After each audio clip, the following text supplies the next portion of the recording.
Nakwestiyon sa Kamara ang inihingiring confidential fund ng Ombudsman. Pero sa Senado, isang senador pa mismo ang gustong maglaan ng confidential fund sa isang kagawaran kahit hindi na ito binigyan ng Budget Department. Ayos lang daw sa ombudsman kahit mas mababa ng 1.7 billion pesos ang inilaang pondo sa kanila ng Budget Department kumpara sa hiling nito. Bahagi niya ng 51 million pesos ng confidential fund na gagamitin daw ng ombudsman sa pag-iimbestiga sa mga reklamong katiwalian. Pero tanong ng isang mambabatas, paano raw nababantayan ang paggastos ng pondong ito?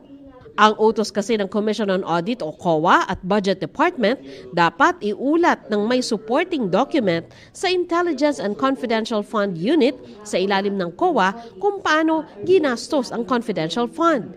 Pero sabi ng Ombudsman, wala po nagsabi sa akin na mag-submit po kami ng resibo dahil paano ko po reresibuhan ang isang intelligence officer na sinuyo ko tingnan ang isang bagay o isang kaso.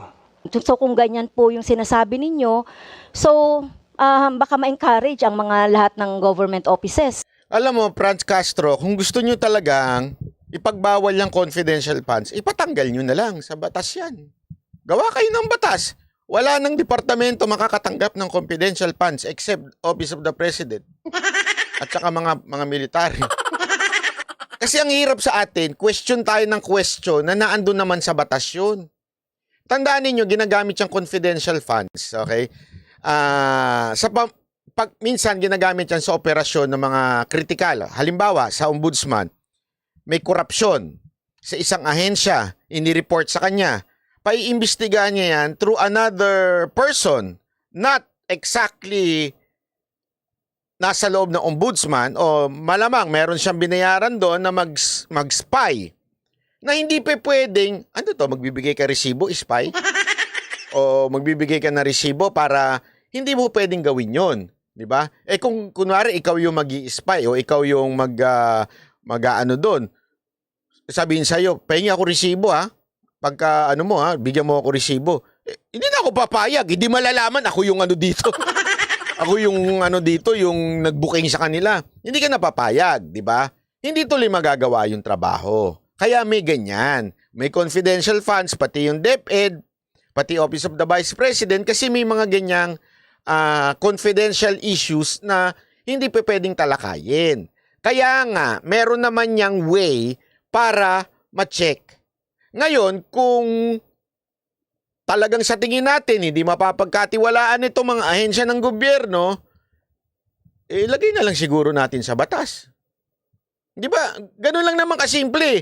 Kasi para tayong putak ng putak. Ang tanong, bawal ba yung confidential funds?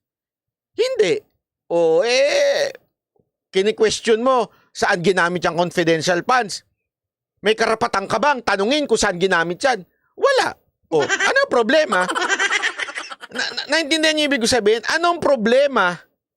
Kung wala naman palang problema, wala naman palang illegal, wala naman palang pananagutan sa iyo yung ahensya ng gobyerno kung saan gagamitin yun. Ibig sabihin, hindi niya kailangan i-report sa iyo. Ano problema? Wala, gusto ko lang magingay. Gusto ko lang questionin. Bakit ba? Karapatan ko rin questionin. So yun lang talaga ang issue dyan. Karapatan nilang questionin. Diba? Karapatan po nilang questionin ang mga ahensya ng gobyerno. Pero in reality, wala namang patutunguhan yung tanungan na yan. Kasi kasama yan sa batas eh. Binigyan eh. Sana linawin na lang nila, magpasa sila ng batas. Mula ngayon, wala nang magtatanggap ng confidential funds. Tapos ang usapan. Diba? Dami yung shot-shot eh. Hindi. Ako, I do not agree sa confidential funds na ganun kalaki ha. But what can I do? It's part. Wala tayong magagawa eh. Parte yan ng buhay ng gobyerno. Anong gagawin natin? Putak tayo ng putak. Di naman tayo. Ang hirap kasi, putak lang ng putak, wala namang ginagawa. Kung talaga, ipagbawal nyo. Yun lang naman kasimple yun eh. Na gumamit na lang ng confidential fund kung wala naman itong resibo. Tinanong din ng Ombudsman kaugnay sa rekomendasyon nitong sampahan ng graft charges ang ilang sangkot sa maanumalyang transaksyon sa Pharmaly pero hindi isinama si dating O, tingnan nyo na.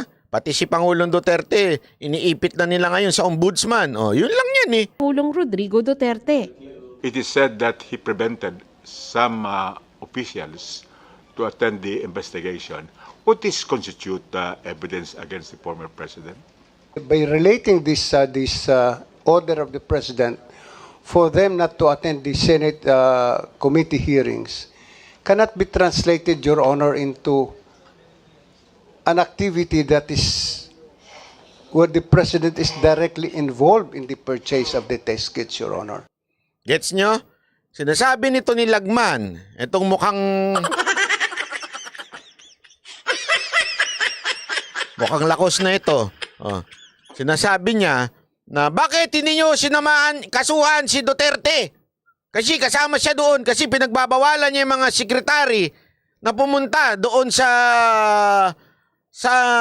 hearing.